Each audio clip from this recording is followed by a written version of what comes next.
वंदे मातरम।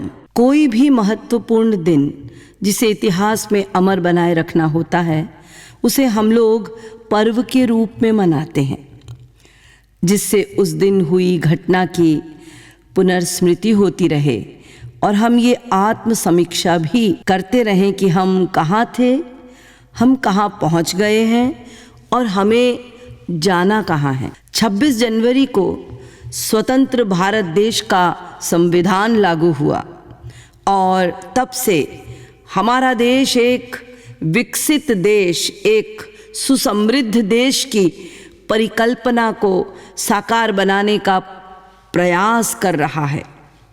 हमारे भारत ने इस दिशा में बहुत से सकारात्मक प्रयास भी किए हैं, जिसके फलस्वरूप हम भारत की भौतिक स्थिति, जनसाधारण के जीवन स्तर आदि में परिवर्तन का अनुभव भी कर रहे हैं। हम सबकी यात्रा आज इस स्थान पर पहुंच चुकी है जहां पर खड़े होकर हम सब एक बड़े संकल्प को लेने के लिए प्रस्तुत हो गए हैं, तैयार हो गए हैं। एक ऐसा संकल्प जो भारत की गौरवशाली विरासत को अपनी प्राचीन महानता के शिखर तक एक बार फिर पहुंचा सकता है। हम 130 करोड़ की जनसंख्या वाले भारत देश को, जिसमें विभिन्न धर्मों वाले लोग रहते हैं, जो तरह तरह की भाषा बोलते हैं, जो तरह तरह की मान्यताओं और परंपराओं से जुड़े हैं, इन सब को महानता के शिखर तक ले जाने की बात बोल रहे हैं। ये कोरी कल्पना नहीं है या एक दिवा स्वप्न नहीं, बल्कि संभव है। जब हम 2047 को लक्ष्य करके एक विकसित भारत की रूपरेखा सुनिश्चित करते हैं, तो प्रश्न ये उठता है कि वर्तमान समय में हम कितना बड़ा पुरुषार्थ कर रहे हैं, कितनी मेहनत कर रहे हैं और किस दिशा में कर रहे हैं। क्या केवल भौतिक समृद्धि या आर्थिक स्वतंत्रता, उसी को हम भारत के विकसित होने की परिभाषा मान रहे हैं? अगर हाँ, तो हमारे सामने उदाहरण के रूप में बहुत से विकसित देश हैं जहाँ भौतिक संपन्नता की कोई कमी नहीं है, लेकिन वहाँ के नागरिकों के निजी जीवन में सुख और शांति का अभाव है। ये सिद्ध करता है कि भारत जैसे बुद्धिमान देश का लक्ष्य इतना छोटा नहीं हो सकता। भारत का इतिहास साक्षी है कि ये विश्व का गुरु रहा है आध्यात्म में। यहाँ की संस्कृति धरातल से जुड़ी है और यहाँ की सोच ब्रह्मांड से बहुत आगे की सोच है। ये वह भूमि है जहाँ पर स्वयं ब्रह्मांड नायक ईश्वर भी मानव रूप में आते हैं और समय समय पर हमारा मार्गदर्शन स्वयं करते हैं, चाहे वो भगवान राम हो या भगवान कृष्ण या महात्मा बुद्ध। हम वो सौभाग्यशाली धरती पर जन्मे भारतवासी हैं। श्रीमद् भागवत कहती है, गायन्ति देवा किल गीत कानि, धन्यास्तु ये भारत भूमि भागे। ये भारत की वसुंधरा, यहाँ पे जन्म लेने वाले सब सौभाग्यशाली हैं, परम सौभाग्यशाली हैं।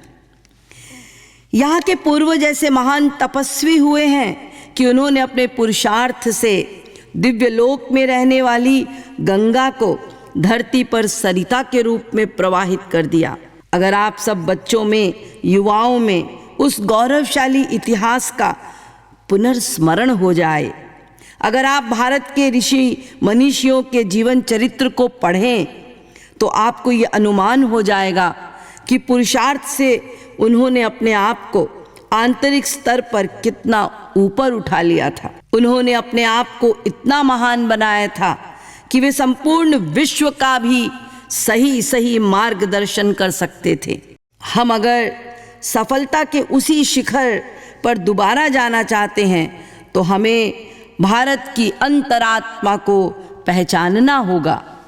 हमारे गुरुदेव जगतगुरु उत्तम स्वामी श्री कृपालु जी महाराज ने सभी शास्त्र वेदों, दर्शनों और मत मतांतरों का मंथन करके जो सर्वधर्म समन्वयात्मक सर्वशास्त्र सम्मत सिद्धांत उनका निरूपण किया है, वह जीवन दर्शन है। यह सिद्धांत जीवन जीने की ऐसी कला सिखाता है जो व्यक्ति का ही नहीं समष्टि का भी विकास करता है। जैसे साक्षरता भारत के भौतिक विकास के लिए आवश्यक है, वैसे ही आध्यात्मिक ज्ञान का भंडार हमारे आंतरिक विकास के लिए आवश्यक है। यह सिद्धांत, इसकी भी पढ़ाई मानव समाज के लिए परम अनिवार्य होनी चाहिए, क्योंकि यही वो पढ़ाई है जो मानव को मानव संसाधन के रूप में बदल देने में समर्थ है। हमारे मिशन की ओर से यही प्रयास सतत रहता है कि उस सिद्धांत का जन जन में प्रचार प्रसार हो। बच्चों के लिए, युवाओं के लिए जो कार्यक्रम हम कर रहे हैं, उसमें ज्ञान के चक्षु खुलते हैं। बाल संस्कार शिविर, युवा उत्थान शिविर में भाग लेने वाले बच्चे भारत की महानता को हृदय से अनुभव कर पाते हैं। इस प्रकार का उन्हें ज्ञान दिया जाता है कि उनमें एक ऐसा जुनून, एक ऐसा उत्साह पैदा होता है कि वो भारत के सर्वांगीण विकास हेतु पुरुषार्थी होने का संकल्प धारण कर लेते हैं एवं नियमित रूप से उसमें तन मन प्राण उत्सर्गीकृत करने हेतु तत्पर हो जाते हैं एवं संपूर्ण विश्व के सुख और शांति के सपनों को साकार करने में समर्थ बन जाते हैं।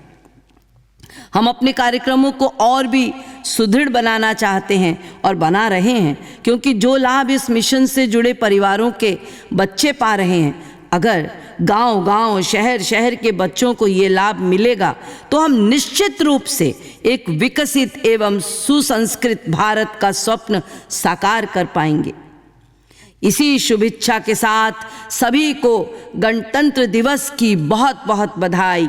जय हिंद।